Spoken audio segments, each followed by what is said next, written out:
yang akan kita bawa nanti. Okey. Jadi sebagai pengelola umrah, tuan-tuan dan puan-puan yang rahmati Allah sekalian, saya suka nak quotekan satu ayat Al-Quran yang berbunyi, yang mana Allah Subhanahu wa taala telah berfirman dalam surah At-Taubah, aja'altum siqayatal hajj wa imaratal masjidil haram kaman amana billahi wal yawmil akhir wa jahada fi sabilillah la yastawuna 'indallah wallahu la yahdil qaumaz zalimin.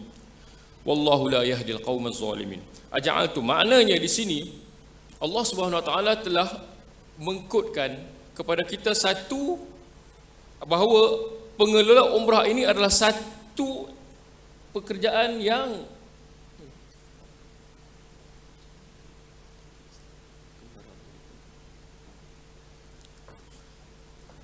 Allah Subhanahu wa taala telah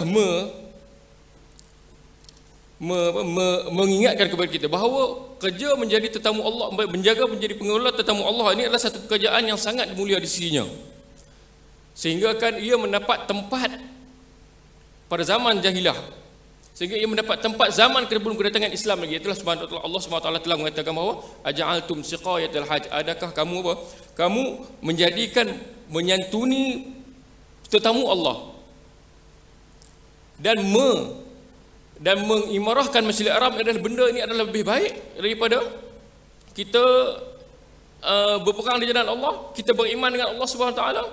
Tidak sama. Jadi maknanya pekerjaan kita pengelola tetamu Allah ini adalah satu pekerjaan yang sangat-sangat mulia di sisi Allah Subhanahu wa taala. Kerja kita ini adalah satu kerja yang sangat-sangat mulia di sisi Allah Subhanahu wa taala. Iaitulah siapakah yang kalau diikut sejarah Islam, siapakah pelopor yang pertama sekali di dalam menyantuni tetamu Allah? Siapakah pelopor yang utama sekali dalam menyantuni tetamu Allah? Tidak lain tidak bukan ialah siapa dia? Nabi Muhammad sallallahu alaihi wasallam. Nabi Muhammad sallallahu alaihi wasallam adalah orang pertama sekali dalam menyantuni tetamu Allah. Itulah bermulanya dengan umrah. Bermulanya dengan umrah pada tahun ke-6 Hijrah. Kemudian Rasulullah SAW bersama dengan jemaah pergi tahun ke-7 Hijrah, iaitulah pada selepas peperangan Hunain. Kemudian Rasulullah SAW bawa pula jemaah sekali lagi pergi melaksanakan ibadat haji pada tahun ke-8, pada jemaah umrah juga pada tahun ke-8 Hijrah, itu dalam zaman Fathah Makkah. Kemudian seterusnya Nabi SAW juga bawa juga jemaah pergi ke mana? Pergi melaksanakan ibadat haji, iaitulah Hajjatul Wada'. Maknanya kerja kita pengelola umrah ini adalah kesinambungan daripada kerja yang telah ditinggalkan oleh Nabi SAW, dan kita perlu diingat bahawa kerja kita ini adalah satu kerja yang sangat-sangat mulia di sisi Allah Subhanahu wa taala. Kerja kita adalah satu kerja yang sangat-sangat mulia di sisi Allah Subhanahu wa taala.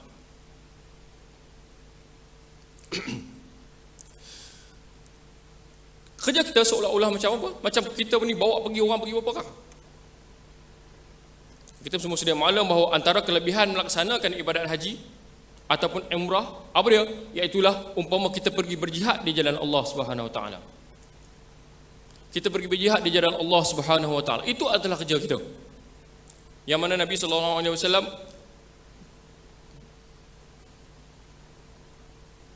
Wassalamualaikum.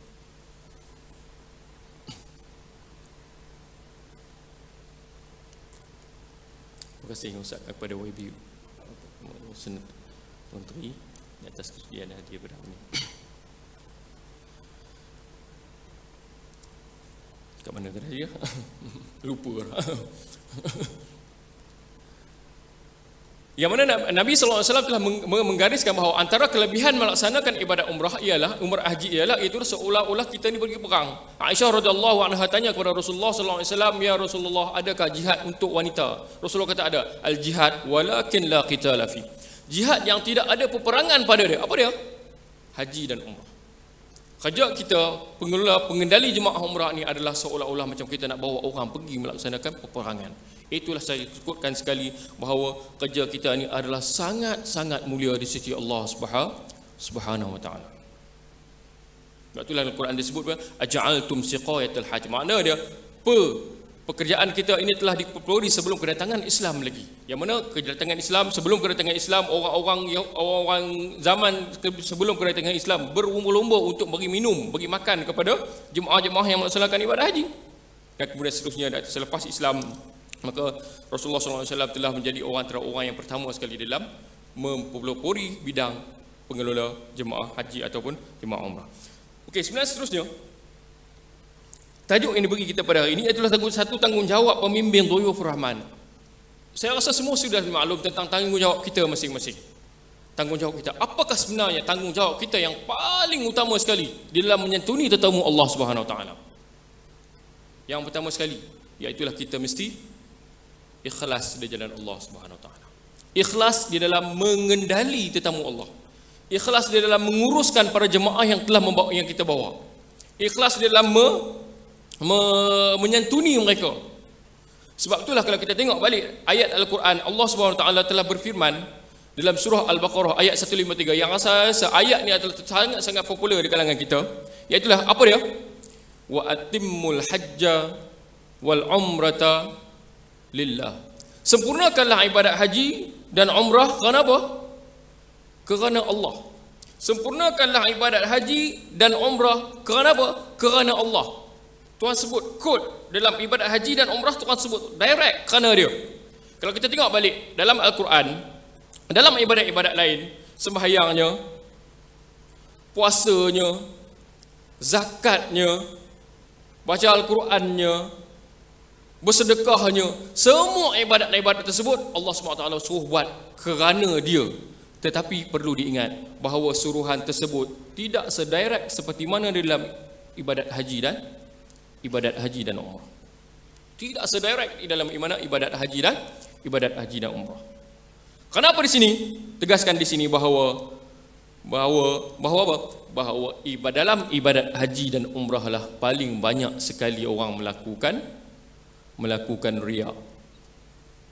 Dalam ibadat haji dan umrah lah paling banyak sekali orang melakukan riya. Ayat tersebut bukannya hanya kepada jemaah sahaja yang melaksanakan ibadat umrah juga. Dia hanya juga terpalit kepada kita sebagai pengendali jemaah umrah. Tengok aku ada jemaah 800 orang, berbangga. Tengok aku jemaah aku macam-macam passion. Tengok jemaah aku riya. Sebab itulah Tuhan dah sebut daripada awal lagi. Wa atimmul hajja wal umrata lillah. Sempurnakanlah ibadat haji dan umrah kerana apa? Kerana Allah SWT. Dan begitu juga kepada kita sebagai pengendali tetamu dia. Buatlah kerja ini kerana apa? Kerana dia. Janganlah kita mengharap bahawa satu benda yang lebih tidak signifikan dengan yang sepatutnya kita lakukan. Ikhlaslah kerana Allah Subhanahu Wa Taala di dalam menyantuni tetamu Allah. Sebab itulah kalau kita tengok balik moto kerajaan Arab Saudi dalam menyantuni tetamu Allah. Apa dia? Moto kerajaan Arab Saudi di dalam menyantuni tetamu Allah apa dia? Khidmatul hujjaj waz-zuwar wal mu'tamirin syarafun lana. Khidmatul hujjaj waz-zuwar wal mu'tamirin apa dia? Syarafun lana. Adalah kemuliaan bagi kami. Kerja mereka menganggap kerja menjadi menyantuni tetamu Allah inilah satu kerja yang mulia di sisi mereka. Tetapi malangnya bagi setengah kita, kita tidak apa? Kita tidak menjadikan kemuliaan itu adalah satu benda yang di atas. Kita letak apa? Kita gantikan syaraf kemuliaan tersebut dengan apa? Dengan sarf. Sarf ni apa maksudnya? Semua sudah maklum. Sarf ni maksudnya apa? Duit, keuntungan. Kita letak khidmatul hujjaj waz-zuwar wal mu'tamirin apa dia? Sarf, duit pada kami. Duit kepada kita. Jadi tuan-tuan, sekiranya tuan-tuan dan puan-puan meletakkan kemuliaan di atas, tuan-tuan meletakkan dalam menyantuni tetamu Allah ni kemuliaan dulu di atas, rasa tanggungjawab yang besar, maka insya-Allah tidak duit akan datang secara kemudian. Oh, Tuan Haji Harun ada belakang, tak pasal. Itu benda asas yang perlu kita tekankan. Menyantuni tetamu Allah adalah satu benda yang sangat mulia, dan ikhlas dalam melaksanakan kerja tersebut adalah satu kerja yang sangat-sangat dituntut dalam Islam. Khidmatul hajjat wa zuwar al-mu'tamirin. Sarfun lana, duit pada kita. Sekiranya kita meletakkan kemuliaan di hadapan, insya-Allah kita akan apa? Akan dapat keuntungan secara apa? Secara yang akan datang. Tapi sekiranya kita meletakkan sekiranya kita meletakkan keuntungan di hadapan, maka kita tidak dapat kemuliaan.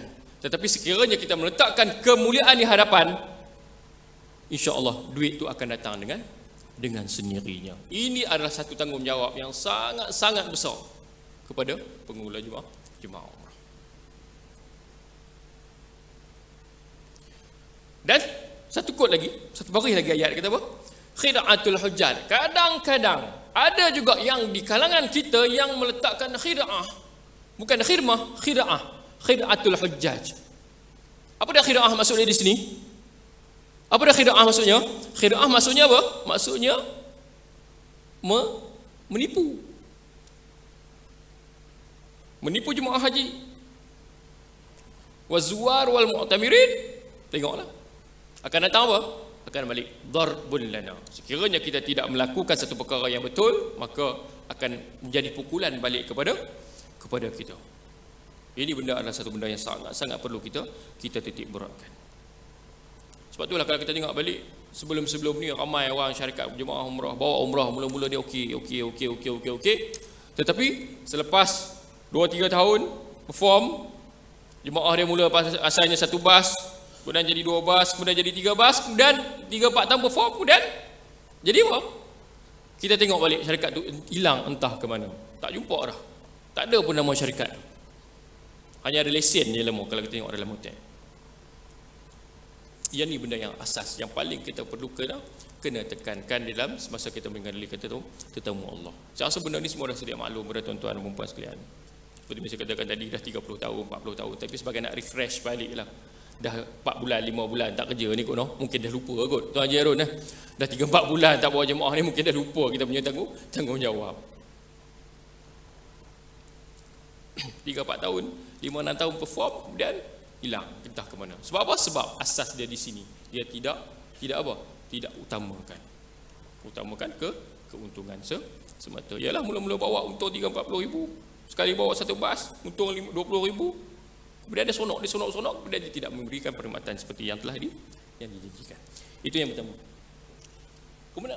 Kemudian seterusnya, apakah tanggungjawab kita lagi kepada jemaah? Iaitulah kita mesti menunaikan amanah yang ditanggungjawabkan, yang telah dipertanggungjawabkan kepada kita. Kita menerima jemaah itu adalah sebagai satu amanah yang perlu kita tekankan, yang perlu kita jaga. Sebab apalah kalau kita tengok balik ayat amanah yang kita selalu sebut, innallaha ya'murukum an tu'addul amanati ila ahliha.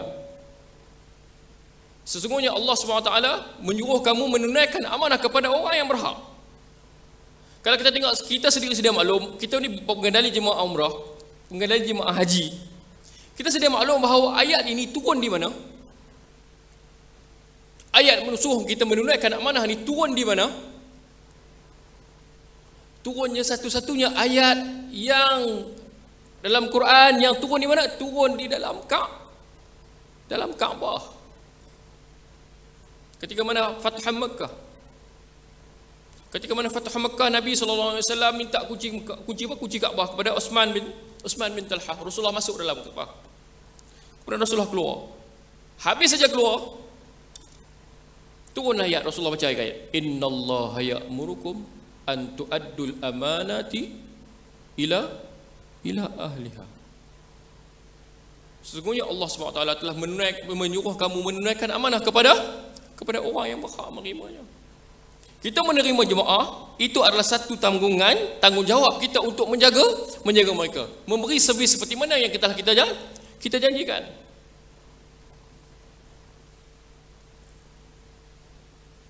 Kalau kita tak mampu untuk menunaikan tanggungjawab, jangan terima. Kadang-kadang jemaah datang 30-40 orang satu bas. Kita tidak mampu untuk sediakan perkhidmatan tersebut, jangan terima. Sebab apa? Sebab akan jadi backfire balik kepada kita. Ini setengah orang tu dah 40 orang ni, satu kalau kita congok balik, untung dia banyak. Kita tengok balik apa dia himpun balik, ramainya, banyaknya untung. Terima. Sedangkan kita tidak mampu untuk melaksanakan bawa jemaah tersebut. Ni hentam dia. Ambil je yang mana jemaah terima. Yang rasa kita nak bawa. Kemudian jemaah tak boleh pergi pun, bawa juga. Kan isu yang jemaah tak boleh pergi biasanya sebelum ni isu yang berkaitan dengan mahram. Jemaah tersebut tak boleh pergi. Sebab apa? Sebab tak ada mahram. Yang mana ketetapan kerajaan Arab Saudi menetapkan mahram bawah 45 mesti ada mahram. Kita pun reka mahram, tipu CJ nikah.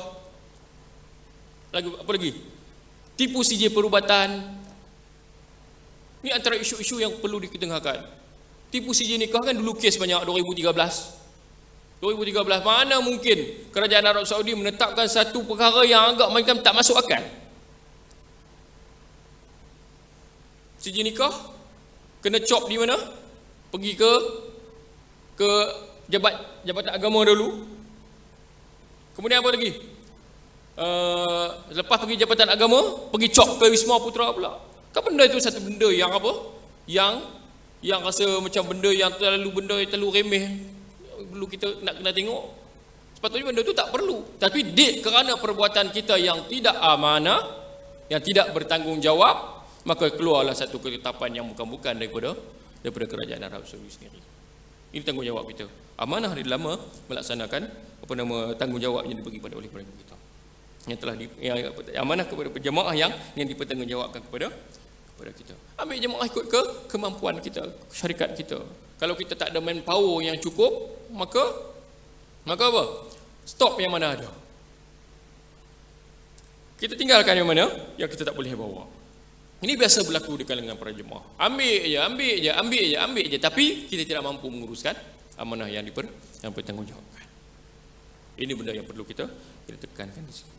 Kemudian seterusnya, antara tanggungjawab kita lagi sebagai peringatan. Fadzakir inna dzikra tanfa'ul mu'minin. Berilah peringatan. Kenapa peringatan itulah memberi manfaat kepada kita semua. Apa dia? Menunjukkan akhlak yang baik kepada para jemaah yang kita bawa. Kadang-kadang tokoh syarikat sendiri pun tak pergi sembahyang kat masjid. Ya je tu. Tokoh syarikat sendiri tak pergi sembahyang kat masjid, macam mana? Dia bawa jemaah, suruh jemaah, tuan-tuan, marilah kita sama-sama manfaatkan masa yang ada semasa kita berada di tanah suci. Tuan-tuan, hari ini marilah kita sama-sama mengimrahkan masjid Allah. Cek balik, tengok dia dalam bilik. Mana kita punya akhlak kita? Kita nak berhadapan dengan para jemaah yang kita bawa. Ini tanggungjawab. Tunjuklah akhlak yang baik kepada para jemaah yang kita bimbing. Sebab apa? Sebab kita ni adalah role model kepada mereka. Jemaah menganggap kita pengendali ni macam apa? Umpama malaikat. Ustaz tu bagus, tak tahu pergi Mekah, syurga dah ustaz tu. Tapi perangai belakang, sebab apa? Kita cerita berdasarkan pengalaman. Belum lagi hisap rokok depan jemaah. Integriti kita mana kalau kita menghisap rokok depan jemaah? Itu sikap. Banyak benda-benda yang perlu kita tiba. Akhlak kita di dalam menyantuni mereka. Belum lagi masuk maki Arab lagi depan jemaah. Silap sikit maki Arab, maki jemaah tu biasa ada juga. Ini sikap yang perlu kita tekankan. Kena jaga sungguh-sungguh semasa kita menyantuni mereka. Tuan-tuan dan puan-puan rahmati Allah. Benda ni perlu. Akhlak lah paling penting sekali. Sama-sama mengendalikan temu Allah. Orang akan tengok, bagusnya ustaz tu. Orang akan tengok, cermatnya ustaz tu.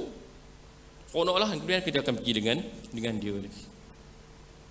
Ini benda yang perlu kita titik beratkan, menunjukkan akhlak yang baik. Kemudian seterusnya, ini adalah satu bagi nilai tambah kepada syarikat tuan-tuan dan puan-puan rahmati Allah sekalian. Apa dia? kita mempromosikan tentang kewajipan untuk melaksanakan ibadat umrah. Kena promo. Dan kita perlu ingat bahawa masih ramai di luar di sana umat Islam, khususnya di Malaysia, tidak tahu tentang kepentingan jemaah, kepentingan untuk melaksanakan ibadat umrah. Ramai lagi kat sana, luar sana. Tanya balik, umrah ni hukum dia apa? Sunat ke wajib? Sunat ke wajib? Sunat kot. Ini kerja kita. Kerja kita untuk apa? Mempromosikan tentang apa? Tentang kewajipan untuk melaksanakan ibadat umrah. Dan kalau kita tengok balik situasi kita sekarang, hukum melaksanakan ibadat umrah secara umumnya dan bincang dengan kawan-kawan dia lebih berat daripada untuk melaksanakan ibadat apa? Ibadat haji. Kalau kita tengok hukum sekarang lah, kan di situasi kita sekarang. Kenapa saya katakan demikian? Kerana nak pergi haji, kita perlukan kepada apa? Keperlukan kepada kuota haji. Umrah tidak perlukan kepada kuota. Maka di sini hukum melaksanakan ibadat umrah untuk situasi sekarang, bagi yang pertama kali lah, hukumnya jatuh jadi wajib. Kita perlu tukarkan benda ni. Ini adalah satu nilai tambah kepada syarikat kita. Promosi tuan-tuan, masuk ke kampung-kampung tuan-tuan, siapa yang belum pergi melaksanakan ibadat umrah, maka selesai silalah tuan-tuan pergi laksanakan umrah. Kenapa? Kerana dia juga adalah satu kewajipan. Tekankan kepada mereka. Dan kalau kita tengok balik, ramai lagi alasan, banyak lagi di sana alasan-alasan kenapa orang tak nak pergi laksanakan ibadat umrah. Biasalah alasan yang biasa. Contohnya apa? Takut nak pergi ke Mekah. Sebab apa? Sebab belum sampai masa lagi, sampai seru ni zaman Nabi Ibrahim lagi dah ada dah. Itu antara alasan. Kemudian apa lagi? Saya dosa banyak, ustaz. Saya dosa banyak. Macam mana saya nak pergi umrah? Saya takut sampai ke Mekah nanti tak nampak Kaabah. Itu antara alasan biasa. Tak nampak Kaabah. Duduk belakang tiang nak nampak Kaabah macam mana? Antara perkara biasa. Kan? Itu antara alasan yang orang tak nak pergi lagi umrah. Kan saya dosa banyak, takut sampai ke Mekah tak nampak Kaabah. Tanya balik, Abu Jahal duduk mana? Kan, bukan kuat Mekah. Nak duduk di Mekah kan? Dia nampak tak Kaabah? Nampak. Itu benda. Maknanya kerja kita, sekali lagi saya katakan, promosilah kepada masyarakat di luar sana tentang penting kewajipan untuk kita melaksanakan ibadat umrah. Dia lebih berat daripada haji. Kenapa saya katakan demikian? Kerana haji kena perlukan kepada kuota, umrah tidak perlukan kepada kuota. Jadi makna dia bila mana duit dah cukup, sampai masa kemampuan kita telah cukup, maka wajiblah kita pergi melaksanakan ibadat umrah tanpa perlu kepada kuota. Ini berat tanggungjawab kita.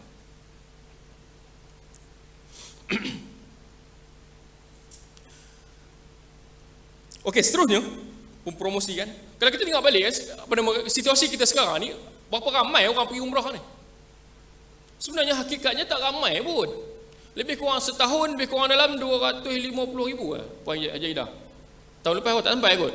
Tahun ni yang statistik 2019, 2020 ni tak dapat lagi. Sebab stop COVID start 18 hari bulan gitu. Sebelum itulah seminggu sebelum COVID. Berapa? Sebenarnya setahun lebih kurang dalam 250,000, lebih kurang lah saya anggarkan. Kalau 250,000 orang pergi umrah, penduduk umat Islam di Malaysia ni berapa orang? Lebih kurang dalam 20 juta. Tak sampai 1% lebih sikit je kot umat Islam yang pergi melaksanakan ibadat umrah untuk satu tahun. Ini kerja kita untuk promosi. Yang mana yang 1% daripada mereka 250,000 tersebut, yang itu termasuklah pergi berulang-ulang.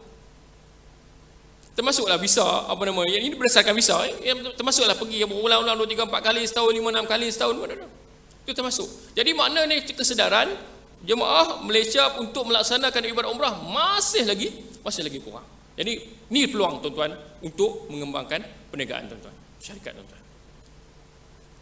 Kemudian seterusnya apa? Yang ni yang paling penting sekali. Antara tanggungjawab tuan-tuan yang paling penting sekali apa dia? Memastikan kesempurnaan jemaah ibadah jemaah. Memastikan kesempurnaan ibadah ibadah jemaah yang kita bawa. Dari sudut apa? Kita perlu ingat, sekiranya sempurnanya jemaah ibadah mereka, kita pun dapat pahala juga. Sekiranya sempurnanya ibadah jemaah yang kita bawa itu, yang mereka lakukan, kita pun dapat apa? Dapat juga kita punya kesan. Tapi sekiranya berlakunya sebaliknya, maka pun kita pun juga akan terima juga akibat. Benda ni adalah cukup penting. Sebab itulah kenapa perlunya kepada pengendali dan juga kepada pembimbing. Dari sudut apa kita kena jaga? Yang maha penting, apa dia? Dari sudut akidah mereka. Dari sudut akidah mereka. Janganlah tuan-tuan bawa jemaah pergi ke tempat-tempat yang boleh janganlah tuan-tuan hajar jemaah, bawa jemaah pergi ke mana? Ke tempat-tempat yang boleh merosakkan akidah mereka. Banyak benda. Contohnya apa? Ada yang pergi bawa jemaah tawaf kubur Nabi pun ada. Banyak isu benda ni. Jemaah bawa pengendali ustaz bawa jemaah pergi tawaf kubur Nabi. Ada juga. Benda ni boleh betul kepada syirik. Itu belum lagi dengan yang kain kelabu Kaabahnya lagi. Belum lagi tasbih kokanya lagi. Yang tekadnya supaya datang jin tak masuk rumah lah apalah. Ini benda yang perlu kita kena tekankan, memastikan kesempurnaan ibadah jemaah. Dan perlu diingat juga, tanggungjawab kita juga, apa dia? Biarlah jemaah yang kita bawa ni menggunakan masa mereka semaksimum mungkin. Semaksimum mungkin. Ada juga di kalangan jemaah kita yang pergi di sana hanya ikut bapa dia. Yang ikut dia punya parent dia. Bapa bayar. Biasalah. Tak gunakan kesempatan yang ada. Ini tanggungjawab kita juga. Kan kadang-kadang sekarang ni duk asyik melayan telefon je. Yang kadang-kadang setakat ni duk asyik melayan YouTube je semasa berada di sana. Ini tanggungjawab kita untuk membimbing mereka supaya melaksanakan ibadat dengan secukupnya. Pergi pun 14 hari, tiba-tiba duduk dalam bilik buat apa? Yang muda-muda biasanya lah main PUBG. Yang biasanya main Mobile Legend. Biasa yang muda-muda kita lalu kita tengok. Ini ada tanggungjawab yang perlu kita laksanakan semasa membimbing jemaah umrah. Kemudian seterusnya, ini tanggungjawab besar juga. Apa dia? Menguasai hukum hakam ibadah umrah dengan sempurna. Tokeh syarikat pun janganlah harap pada mutawif je. Kita pun kena tahu juga tentang apa? Tentang hukum kurang-kurangnya yang basic. Kurang-kurang yang basic pun kita kena tahu juga. Tentang apa? Tentang hukum kita dengan umrah ni. Ada juga tokeh syarikat yang apa? Yang hukum asas tak tahu. Apa dia? Hukum melaksanakan ibadat umrah itu sendiri dia pun tak tahu. Tanya dia apa? Tuan, apa hukum melaksanakan ibadat umrah? Dia jawab apa? Saya bagi jawapannya. A. Sunat, wajib, fardu kifayah, dan apa? Dan sunat, wajib, fardu kifayah, dan satu lagi saya tak harus. Apa hukumnya? Dia jawab apa? Dia jawab fardu kifayah. Tokeh syarikat. Ini benda yang perlu kita tengok. Sekurang-kurangnya hukum asas yang basic kita kena tahu tentang sebagai pengendali umrah. Itu belum tentu lagi yang kena kencing dengan mutawif istilahnya. Kan hukumnya sepatutnya yang tak kena dam, dia kena dam unta. Ada juga. Kan ada kes yang selalu saya bawa kan dalam kursus LKU apa semua, dalam kursus Ustaz. Tokeh syarikat mengadu satu masalah. Dia bersama dengan isteri. Tokeh syarikat dia bukan dalam ihram. Isterinya dalam ihram umrah. Mereka bersama. Apakah implikasinya? Saya tanya balik kepada tokeh syarikat tersebut, dia kata apa? Implikasinya setelah saya merujuk kepada mutawif saya, Mutawif saya kata apa? Mutawif saya kata saya kena bayar dam seekor unta. Betul ke jawapannya? Tuan Haji Rud, betul ke jawapannya? Jawapannya salah lah. Tuan kena kencing dengan mutawif lah. Sebab apa? Sebab dam umrah, dam unta ni hanya untuk lelaki sahaja. Dalam kes sedemikian, dalam situasi sedemikian, apa dam kena? Tak kena apa. Sebab apa? Sebab dam unta hanya untuk lelaki sahaja. Ini antara isu yang besar. Jadi maknanya sebagai pengendali syarikat kena tahu hukum asas sekurang-kurangnya, dan kalau boleh, kalau lagi cantik, tahu semua hukum umrah. Supaya kita apa? Supaya kita tidak juga dikenakan oleh mutawif kita yang kadang-kadang mengambil kesempatan. Dalam isu-isu berkaitan dengan hukum hakam umrah, yang paling besar sekali yang saya nampak, yang ketara sekali pada yang isu yang berkaitan dengan haid. Ini antara isu besar. Kemudian isu yang berkaitan dengan umrah kanak-kanak. Ini pun isu besar juga, dan trend sekarang, cuti sekolah, mak ayah nak bawa satu keturunan pergi ke Mekah. Anak tu umur baby 3 bulan pun bawa juga. Umur 2 tahun pun bawa juga. Anak umur 10 tahun bawa juga. Satu keturunan pergi ke Mekah. Jadi bagaimanakah implement umrah tu? Bagaimana pelaksanaan ibadat umrah untuk kanak-kanak? Pun kena tahu juga. Sebab dia isu besar. Kemudian isu apa lagi? Isu yang berkaitan dengan sekiranya ada jemaah yang kena penyakit hemodialisis, pun kena juga kita tengok macam mana pelaksanaan mereka. Kemudian ada juga jemaah yang ada kena penyakit daimul hadas, yang sentiasa berada dalam keadaan hadas, macam mana isu tawaf dia. Pada isu yang besar yang perlu kita kena titik beratkan. Kemudian isu yang berkaitan dengan dam. Dam lah. Kadang-kadang ada juga yang nak ambil kesempatan bulu hidung satu helai je, dibantainya kambing. Bulu hidung selai lah, tanya. Bulu hidung selai lah, tercabut. Apa dia, saya kena apa ni tuan? Oh, cik, kalau itu tuan kena kambing seekor. Oh, macam mana boleh kambing seekor? Sedangkan benda tu hanya 5 rial sahaja duk fidyah beras makanan. Kemudian isu apa lagi? Isu yang besar, iaitu isu yang berkaitan dengan miqat.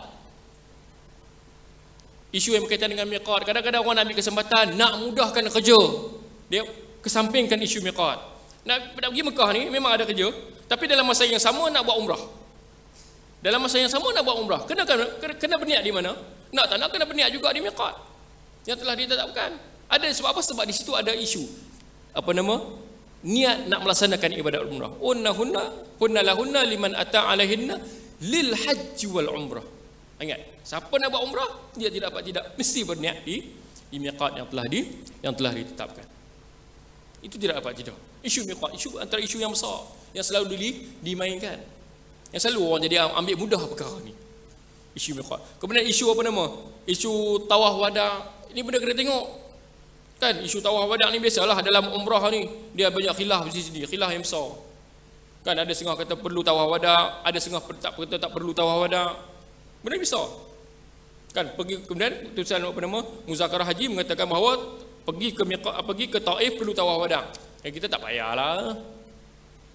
Sebab apa? Sebab kita nak ambil mudah, nak jaga jemaah. Untuk mudahkan pergerakan jemaah. Tapi dalam masa yang sama, apa dia buat? Dalam masa yang sama, dia ambil jemaah qasar. Tawaf wada tak ambil, tapi jemaah qasar ambil. Mudah-mudahkan dalam urusan. Jadi saya penyeru kepada tuan-tuan dan perempuan sekalian. Kemudian ada isu lagi, isu ihsar. Isu ihsar, sekiranya jemaah tersebut tidak dapat melaksanakan ibadat umrah dengan yang seterusnya. Niat tapi tak boleh nak masuk Mekah. Macam banyak kes baru ni, sebelum Covid baru ni. Bertalu-talu mesej masuk tanya, macam mana hukum ni Ustaz? Macam mana hukum ni? Hukum ni kan, dah sampai berniat di miqat di Bir Ali, tiba-tiba sampai di Mekah, start dekat Wadi Gudaid, tak boleh masuk ke Mekah. Isu je. Macam mana kita nak solve, nak selesaikan permasalahan ni? Ini pun kita kena tahu. Dan saya pesan kepada tuan-tuan dan sungguh-sungguh tuan-tuan dan puan-puan yang dirahmati Allah sekalian, kalau bolehlah dalam isu hukum hakam yang berkaitan dengan ibadat umrah ni, rujuklah kepada apa? Keputusan muzakarah tabung haji. Ya, orang kata tabung haji ni ialah haji je, umrah dia tak kacau. Tapi sebenarnya hukum muzakarah yang diputuskan oleh muzakarah tabung haji, peringkat kebangsaan yang diadakan setiap tahun, kerajaan habis banyak duit untuk buat muzakarah tersebut, maka kita gunakanlah dengan sepenuhnya. Kalau apa juga isu, gunakanlah keputusan muzakarah. Supaya apa? Supaya jemaah yang kita bawa tidak apa? Tidak terkeliru dari sudut pelaksanaan hukum umrah itu sendiri. Ini serangan saya lah.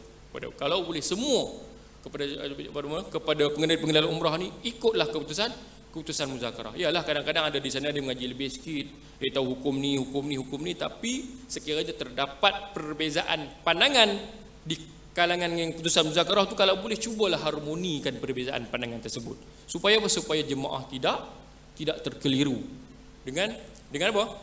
Dengan ibadah yang mereka tunaikan. Jadi harapan saya sungguh-sungguhlah supaya kita semua pengelola jemaah umrah ikutlah keputusan muzakarah dengan sebenar-benarnya. Tidak rugilah setiap tahun buat, bukannya sikit kos 3 hari 4 hari 4 hari 3 malam buat kat hotel-hotel dengan kedatangan 400 orang berbincang muzakarah semua, kos habis juta, tiba-tiba kita tak ikut keputusan muzakarah. Jadi saya menyeru pada tuan-tuan dan puan-puan sekalian yang dirahmati Allah supaya apa? Supaya ikutlah keputusan muzakarah dengan apa? Dengan sebenarnya ikutlah. Jangan ambil yang ni sikit, yang rasa mudah bagi kita ambil. Biar rasa susah sikit, tak payah. Kan? Kadang-kadang kita lah mungkin kita ada kontra sikit dengan keputusan muzakarah, tapi kalau boleh seelok-eloknya, sebaik-baiknya lah ikutlah keputusan muzakarah. Tapi isu dari sini, kalau kita tak ikut keputusan muzakarah, siapa nak demirit kita? Siapa nak marah kita? Siapa nak tarik lesen kita? Tak ada orang. Tapi kalau haji, yes, tabung haji boleh kutip. Kan tabung haji kalau kita tak ikut keputusan muzakarah, dia boleh demerit kita, tarik lesen untuk tahun depan. Yang PJH ni. Tapi kalau umrah, siapa nak tarik? Tidak ada satu yang mampu untuk mendemerit kita, untuk menarik lesen kita dalam isu ni. Itu pesan saya sungguh-sungguhlah pada tuan-tuan. Membimbing jemaah supaya melaksanakan ibadah, kan? Kalau boleh sekurang-kurangnya sekali kita bawa jemaah untuk melaksanakan ibadah umrah. Kan? Seterusnya apa dia? Memberikan perkhidmatan seperti yang dijanjikan. Yang ni antara isu yang paling hangat diperkatakan. Sebab itulah kadang-kadang janji A tapi tak dapat A. Janji B dapat lain, janji dapat C. Ini antara benda isu yang sangat-sangat kita kena titik beratkan. Sebab itulah saya katakan tadi, benda ni adalah amanah. Kita perlu tengok, kalau kita tengok balik hukum akad jual beli, bukan akad jual beli, akad kita dengan jemaah semasa dalam proses transaksi umrah ni apa dia? Istilah dia akad apa? Al-wakalah bil ujrah. Al-wakalah bil ujrah, mana jemaah mewakilkan kepada kita, kemudian hasil daripada keuntungan tersebut kita dapat upah. Al-wakalah bil ujrah, dia bukan akad jual beli biasa. Perwakilan, jemaah bagi duit kepada kita, wakilkan kepada kita supaya untuk apa? Untuk menguruskan dia punya perjalanan umrah dia. Dia perlu diingat, kalau janji A, bagi A lah, janganlah bagi B. Contohnya hotel, seperti mana sudah maklum, hotel, kalau janji hotel Clock Tower, bagilah hotel Clock Tower seperti yang kita janjikan. Sofwa contohnya, Royal Dariman, Continental ke apa ke, janji hotel Clock Tower, tiba-tiba sampai kat mana? Belakang. Dekat mana? Dekat Kubri, Palestin. Berapa kilo nak jemaah nak jalan? Yang inilah menyebabkan kadang-kadang company kita lingkup. Janji hotel dekat mana? Dekat Ajiat. Atas bukit tu sikit lah. Tiba-tiba mari mana? Maklah. Ada kan orang duduk Maklah? Ada, naik bas. Janji hotel di mana? Di Zamzam. Tiba-tiba mari kat mana? Ajiat. Jauh juga nak berjalan. Walaupun kita nampak. Itu benda yang perlu kita kena titik beratkan. Berjanji. Sebab itulah company banyak lingkup. Sebab apa? Sebab tiada menunaikan janji apa yang telah tidak menunaikan janji seperti mana yang termaktub dalam terma dan syarat dia, dalam brosur dia. Janji apa lagi? Janji okey perjalanan tuan-tuan pergi dengan ustaz sekian. Berpuluh orang, berbas-bas orang. Sebab apa? Sebab nak follow ustaz tersebut. Tiba-tiba mari ustaz lain. Macam mana? Ini banyak juga berlaku kes ni. Dan sampai ke meja aduan. Janji nak pergi, contoh dengan ustaz, selebriti sikit lah, biasalah sekarang ni kan.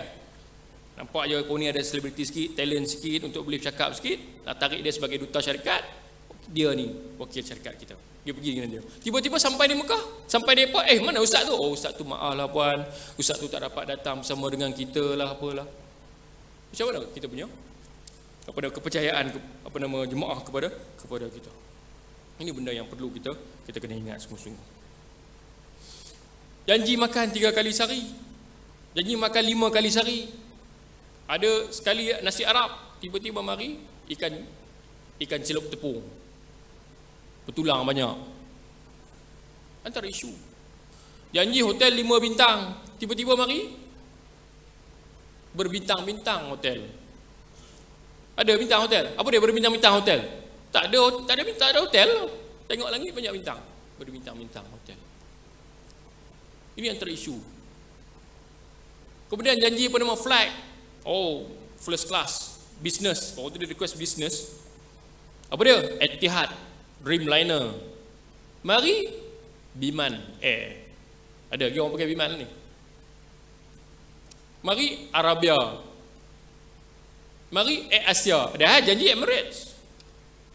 Bayar sama aja. Dia downgrade. Ini benda yang tuan-tuan perlu kena ingat. Lingkupnya company jenilah. Sebab apa? Sebab tidak menunaikan apa yang dijanjikan. Sampai berapa? 10. Itu. Okey, kemudian terusnya yang antara yang paling penting juga. Apa dia? Memilih mutawif yang betul-betul mutawif di dalam mengendalikan jemaah. Ini adalah perkara yang sangat penting. Kenapa saya katakan 70%, 80% keuntungan syarikat tuan-tuan dan puan-puan sekalian bergantung kepada mutawif yang tuan-tuan pilih. Setuju tak dengan saya? Penting. Sebab apa? Sebab mutawif lah duta syarikat kita. Sekiranya perkhidmatan dia tu bagus, insya-Allah orang akan ikut dia selepas pada tu. Dan perlu diingat, mutawif ni janganlah ambil yang jenis tangkap muatnya. Jumpa dia ni sikit, okey sikit, selebriti sikit, okey tarik dia sebagai mutawif kita. Bagi pergi umrah sekali, nampak dia okey sikit, dah tarik dia sebagai mutawif kita. Ini jangan. Yang ni yang benda yang selalu yang jadi isu. Yang perlu diingat bahawa kerja bidang mutawif adalah kerja yang sangat kritikal. Sebab apa? Sebab kerja dia bermula daripada sebelum jemaah pergi lagi sehinggalah sampai jemaah dah balik ke Malaysia. Daripada A sampai Z, door to door. Perlukan kepada mutawif yang macam mana? Kerja dia. Sebab apa? Sebab mutawif inilah dialah sebagai guru pembimbing. Mutawif inilah juga dialah sebagai kaunselor. Mutawif inilah juga sebagai cikgu dalam grup selama 12 hari, 13 hari itu.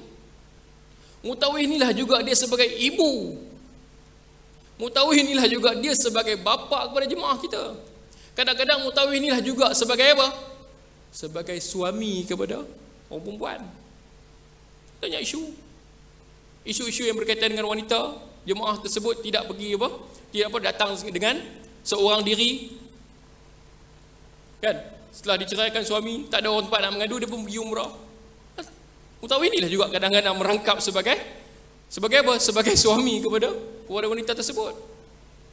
Kalau budak ada yang jemaah jemaah yang Andalusia, bukan jemaah Andalusia. Jemaah tersebut Andalusia. Apa dia Andalusia? Anak dara lanjut usia. Dah pergi ke sana kan. Kan dulu orang pakai Andartu, sekarang orang tak pakai tu kan. Jadi makna dia juga merangkap sebagai suami kepada apa? Kepada si wanita tadi. Sebab apa? Sebab kadang-kadang meluahkan perasaan. Balik menikah. Itu biasalah tu. Dia juga kadang-kadang jadi sebagai isteri kepada seorang lelaki. Isteri kepada seorang lelaki pula. Tanggungjawab mutawif adalah sangat-sangat besar.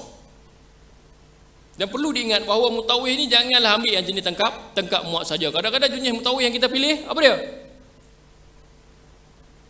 Yang jenis nak kira jual minyak habatus sauda je. Kan? Minyak habatus sauda. Sebotol tu 5 rial je. Dekat bawah hotel jual. Tiba-tiba naik tingkat 1, tingkat makan, Harga habatus sauda yang harga dia RM5 tu, RM5 tu jadi berapa? Jadi RM25. Biasa kot. Sebab apa? Sebab dia guna ayat Quran. Illa sam, yang ubat makcik pun belilah. Harga rasa RM25, RM5 lah, tapi jual sampai RM25. Bayangkanlah jemaah tersebut mak ayah kita. Sanggup tak kita buat macam tu? Kena jaga tuan-tuan. Bayangkanlah ke jemaah tersebut mak ayah kita, sanggup tak kita buat macam tu? Tak sanggup. Tapi kalau orang lain nak jual madu pula. Jual madu beli kat Wadi Gudeg tu RM30 lah sekilo, sebotol tu. Tiba-tiba sampai di Mekah, harga dia jadi berapa? RM250. Cari dalil orang kata supaya suruh kita ni makan madu lah, apalah sebagainya. Ni orang kata jual agama. Kan? Itu belum lagi yang jual air kecil unta lagi. Jual air kecil unta, tengok apalah botol ni. Tengok dalam apa ni? Air kecil unta. Supaya apa? Supaya minum untuk ubat sakit perut. Banyak juga. Kemudian apa nama? Jual apa? Jual tanah apa? Jual tanah Madinah. Ada juga sebagai ubat. Yalah, kita tak nafikanlah hadis tu, tapi cara penggunaan itu macam mana? Air kecil unta, adakah dia boleh minum sampai 1 botol? Masak kalau minum sampai 1 botol. Itu mutawih. Kemudian isu mutawih ni banyak, besar. Sebab apa saya kotkan di akhir dia? Apa dia? Isu mutawih yang besar. Sebab apa? Sebab banyak sangat di sana kesalahan-kesalahan yang dilakukan oleh para mutawih kita. Salah satu dia apa dia? Mengenakan dam yang tak sepatutnya kena. Apa dia contohnya? Contohnya macam yang pernah saya jumpa, yang memang saya dengar geleng kepala. Puan, nak masuk Masjidil Haram, kena apa? Kena masuk kaki kanan. Kalau puan masuk kaki kiri, kena bayar dam seekor kambing. Macam tu pun ada. Macam tu pun ada. Isu besar ni. Kena bayar dam seekor kambing. Kemudian, isu yang besar juga yang pernah saya jumpa, antara dia lah kan. Satu kes. Seorang jemaah wanita dan pergi ke Mekah daripada KLIA. Jemaah tersebut wanita yang dalam keadaan haid. Jemaah tersebut dalam keadaan haid. Pergi ke Madinah. Masuk Madinah dulu. Masuk Madinah dan mutawih tersebut bawa jemaah pergi mana? Pergi masuk ke dalam Raudhah. Walaupun dalam keadaan haid. Satu situ, lepas kat situ. Tak sembahyang tu saya tak pasti dalam Masjid Nabawi. Kemudian yang kedua, tiba hari nak pergi buat umrah. Pergi ke mana? Pergi Miqat Bir Ali. Jemaah tersebut berniat di ihram di Bir Ali dengan guide mutawif itulah. So okey, itu memang betul lah. Kemudian sampainya di Mekah, jemaah tersebut wanita tadi lah, yang dalam keadaan haid tadi, jemaah mutawif tersebut bawa pergi mana? Pergi tawaf. Dalam keadaan haid. Kemudian sa'i. Habis lagi, kemudian bertahlul. Kemudian jemaah tersebut rasa macam sangsi. Betul ke aku ni tawaf dalam keadaan haid apa? Dia pun tanyalah kepada mutawif tersebut. Mutawif tu jawab apa? Puan, dalam isu ni tidak mengapa. Kerana apa? Kerana puan masih dalam keadaan belajar. Terkejut kita. Duk mesej pukul 8 pagi. 8 pagi waktu kita di sini. Sana pukul apa? Sana pukul 3 pagi lah. Duk tanya hukum-hukum ni macam mana. Terkejut kita. Macam ni pun ada ustaz. Saya jawab apa? Pergi sekeh kepala dia. Apa macam ni buat hukum? Dalam keadaan belajar boleh buat. Itu belum masuk isu-isu lain lagi. Antara dia apa dia? Contohnya macam apa nama uduk. Tak payahlah basuh kat tangan ni. Semasa tawaf, uduk terbatal, pergilah kat ujung tu sikit, hanya spray saja di atas bau. Atas lengan baju. Sebab apa? Sebab kalau kita selak takut ternampak aurat. Boleh tak macam tu? Banyak isu dia tuan-tuan. Isu mutawif. Belum lagi bawa pergi cium Hajar Aswad. Mewajibkan jemaah pergi cium Hajar Aswad. Tuan-tuan, tak teringin ke apa nama dah datang sekali-sekali ni? Nampak Hajar Aswad tu melambai-lambai tangan ke arah kita. Pergilah cium dia tuan. Puan. Jemaah tersebut pun bawalah pergilah ke Hajar Aswad. Kemudian lepas cium kena bayar berapa? 200, 300, 500, 1000 pun ada. Itu antara isu. Isu mutawih adalah juga isu yang paling besar untuk tuan-tuan ketengahkan dalam semasa sesi tuan-tuan mengendalikan jemaah umrah. Kita kena tahu juga isu dah. Jangan duk kira costing je. Jangan duk kira tiket flight je, jangan duk kira looming list je, jangan duk kira keuntungan saja. Isu mutawih adalah isu antara isu yang paling perlu kita kena ketengahkan. Kemudian antara ciri-ciri mutawih yang tuan-tuan perlu highlightkan apa dia? Salah satu dia apa? 4 minit. Salah satu dia apa dia? Kalau boleh tuan-tuan pilih mutawih tersebut, biarlah yang dah pernah pergi melaksanakan ibadat umrah. Ini tajuk tesis saya lah. Etika dan garis panduan mutawih umrah. Dah nak siap lah pun, insya-Allah sikit lagi. Etika dan garis panduan mutawih umrah. Salah satu dia apa? Pernah melaksanakan ibadat umrah. Ada setengah kata tak payah kot, belum pernah umrah sebab boleh guide. Tapi kalau yang belum pernah melaksanakan ibadat umrah, kalau nak jadi mutawih yang mula, untuk yang pertama kali pastikan dia jadilah sebagai assistant dulu. Untuk yang kali yang kedua, okey, barulah dia jadi mutawih juga. Saya difahamkan ada setengah syarikat yang mana yang jemaah yang sekali belum pernah pergi umrah tapi dilantik juga sebagai mutawih. Tapi saya rasa itu kurang berkesan. Kalau yang terbaiknya, jadikanlah dia sebagai assistant kepada mutawih. Kalau kita baru mengikut step tabung haji lah. Step tabung haji. Tabung haji kalau nak mohon jadi pekta penceramah haji mesti dah pernah pergi melaksanakan ibadat haji. Itu dia punya kaedah. Kemudian seterusnya mesti ada minat. Kan mutawih yang kita bawa tu mestilah ada minat yang mendalam di dalam bidang haji dan umrah. Kadang-kadang syarikat mutawih syarikat pengelola uji umrah ni dia syarikat yang diturunkan secara turun temurun. Mak ayah okey perform umrah. Tiba-tiba anak dia kurang minat sikit, suruh juga jadi company dia. Jaga company. Betul lah kadang-kadang jadi macam berubah sikit. Kemudian seterusnya menguasai fiqh haji dan umrah. Menguasai fiqh haji dan umrah. Ini penting lah. Dan juga hukum hakam berkaitan dengan fardu ain. Kalau boleh biarlah benda ni kita jaga sungguh-sungguh. Sebab apa? Sebab kadang-kadang tak kuasai fiqh hukum hakam ni susah. Dia tahu hanya fiqh ubdah saja, hanya fiqh haji sahaja. Tetapi dalam ibadat-ibadat lain dia kena tahu juga hukum sembahyang kasarnya lah, hukum berkaitan dengan sedekah tak boleh ke tak boleh ke, kena tahu juga. Kadang-kadang saya kata apa? Mesti menguasai dalam masalah ni, mesti menguasai. Kenapa? Karena kadang-kadang mutawih tu dia nak beralih profession. Asalnya dia arkitek. Mutawih tersebut asalnya arkitek. Tiba-tiba tengok pergi umrah sekali, tengok jemaah, tengok mutawih tu kerja dia duit banyak sikit. Banyak duit dia. Dengan duit sedekahnya, dengan duit apa? Dengan duit baksis pasal kurmanya lagi. Kan? Dia beralih arah. Kemudian dalam masa yang sama dia tidak menguasai fiqh haji dan juga fiqh umrah. Ini adalah satu perkara yang tak perlu. Jadi makna dia mestilah menguasai fiqh haji dan umrah dan juga hukum fardu ain. Kemudian seterusnya mengemaskini keputusan muzakarah haji.